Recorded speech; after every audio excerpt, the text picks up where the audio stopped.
Why, hello everyone! Welcome to the very first Minecraft 1.20.5 pre-release. We are in 1.20.5 pre-release 1, and today we actually have a pretty good size pre-release. Also, don't mind me taking screenshots, not used to this keyboard.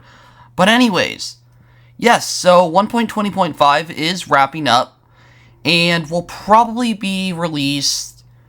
I know one was saying within the next 2 months. I'd like to be more optimistic and say within the next month. Maybe by May, at least, if not sooner.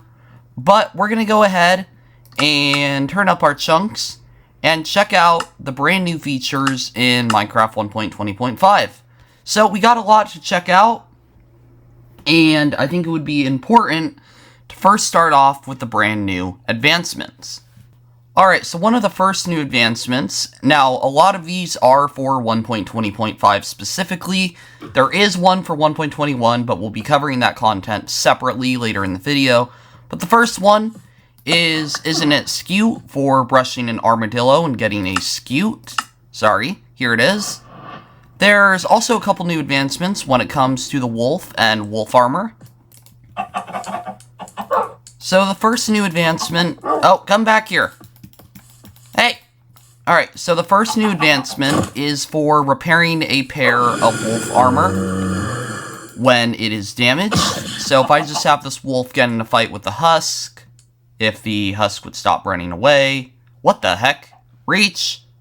Okay, here we go. Yep, no, this is what we need. So if I were to repair this with an armadillo Scute, I will get a advancement, or at least I should. I don't know why it didn't there. That was weird. Oh, there it is. Good as new. You have to fully repair the wolf armor. But that is a change that has been made. Another new advancement for wolf armor is when you take it off the wolf. And that advancement is called Snippet.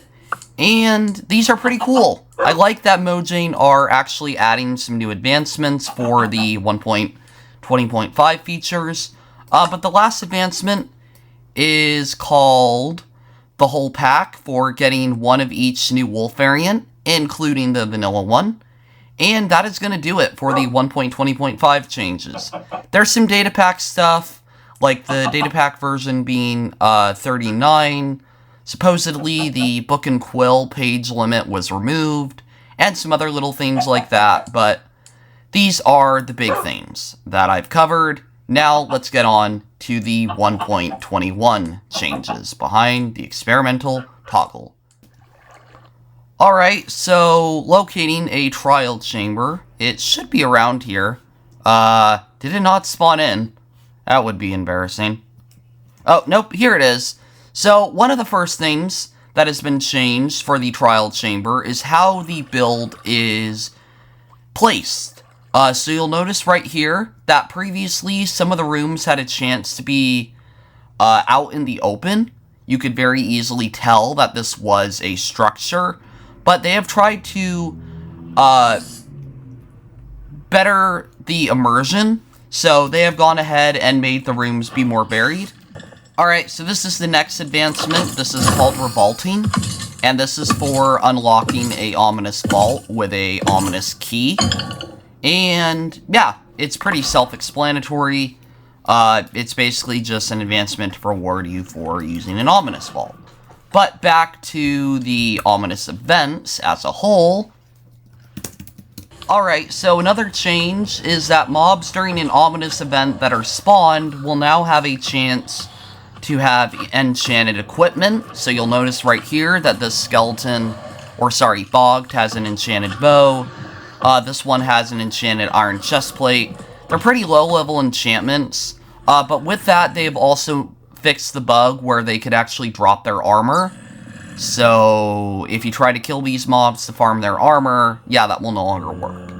And I think now I kind of understand the change. At first, I was like, what if you want the cool trims?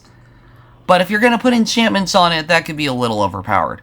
So, what else is there in the snapshot? Well, they've changed how some of the new potion effects work. If I were to go ahead and find this. Also, did they change how the potion effects are? Oh. Huh. Is that a new attribute? That is really interesting. I'll have to check. But if I was to find the new potion, oozing, infested, weaving, and I think that's it. Oh no, wind shards.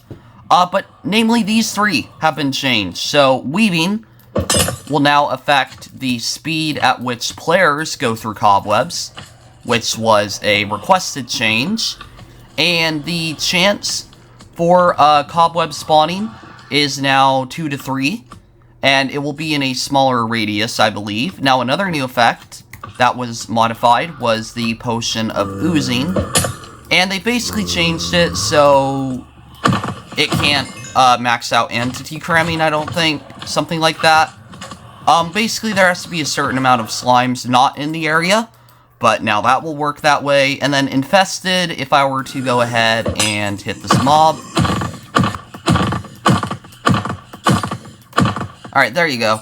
So you can see right there that the silverfish spawned where the entity actually was, in the direction it was facing. And now you've got a little silverfish running all around the dungeon.